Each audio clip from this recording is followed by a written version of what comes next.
Hi there, welcome to another Ivan's number one garage video.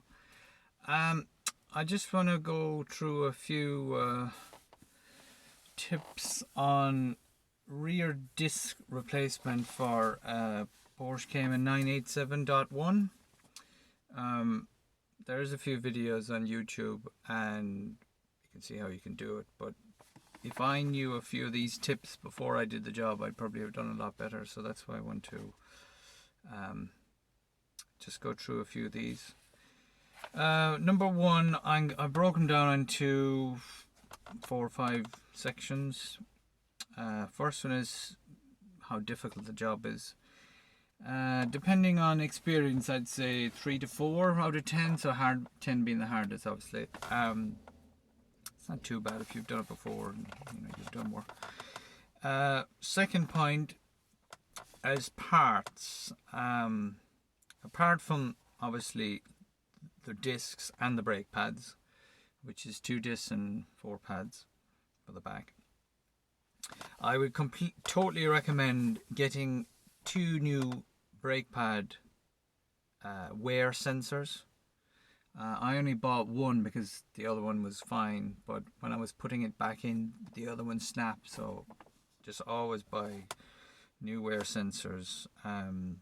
Second thing on the parts is for the discs on the back of the Cayman, there's 4 little holding bolts that holds on the old disc. So definitely get new bolts, because taking off the disc, the bolt is going to deform and it's going to be a nightmare. So just get new bolts.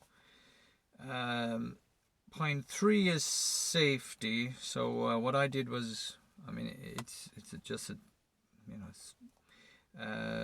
so I jacked up the car in the back on one of the rear suspension arms, and I put 2 jacks either side, kind of in front of the back wheels where there's a jacking point, and also I chocked up the front wheels just in case it rolled or anything. So I don't have a lift. If you've got a lift, it's completely different, obviously, but I don't have a lift. I just do on the ground.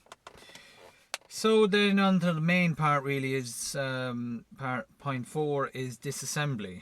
Now, first thing you do is, it's a sealed system, obviously, the brakes. So in order to release pressure, you open the front trunk or whatever they call it.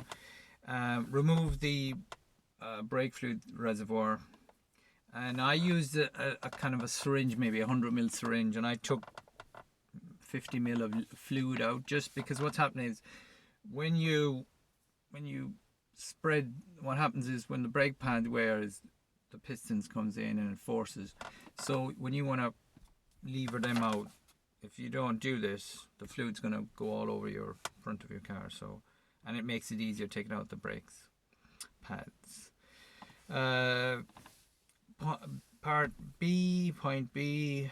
So once you remove obviously the wheels, what I did was I got a lubricant, like let's say a WD-40, sprayed onto that bolt, the pin that holds in the retaining bolt that holds on the caliper, because mine were fairly stiff. So just leave that to work, and once you remove that pin, there's a little cir-clip you take out. So just remember, put that into that bolt, because you don't want to lose that clip. So if you lose it, you're going to be buying another part, so just be careful of that one. Part C is you want to slacken off the handbrake adjustment. So what you want to do is return it to, let's say, the 0 position, because what happens is, as the brake pads wear, it goes out like that. So you want to bring that in so it makes it easy as possible to take off that disc. If you don't, what happens is that the handbrake lining will wedge against the disc, so it makes it harder to pull up. So you can flick that up or down, whatever side it's done, through the bolt hole. Just do that to the fullest to make it as free as possible.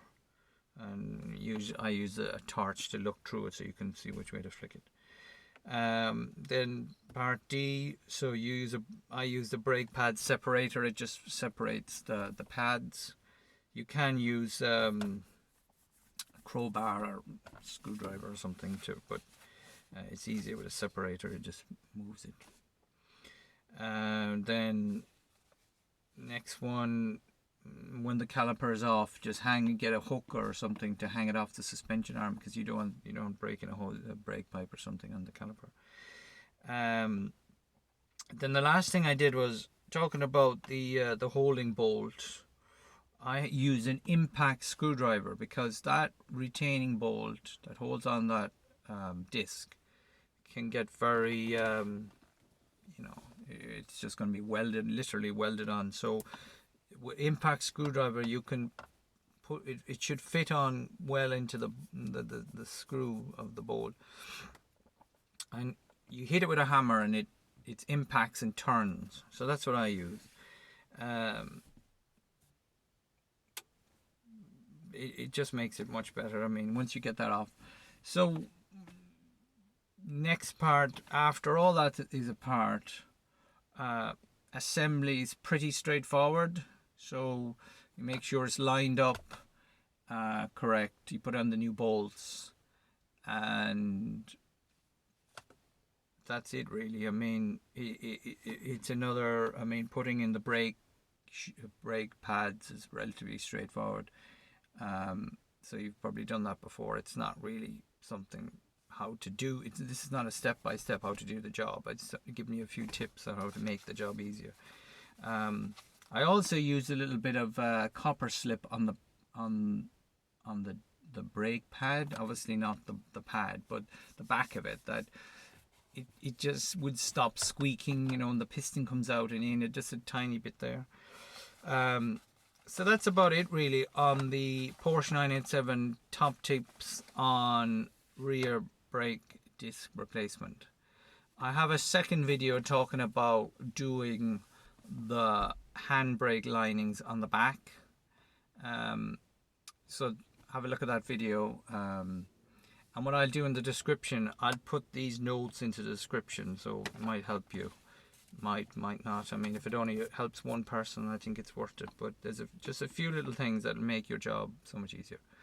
So that's it for now. So as always, give us a like, subscribe, and hit the notification. See you again soon.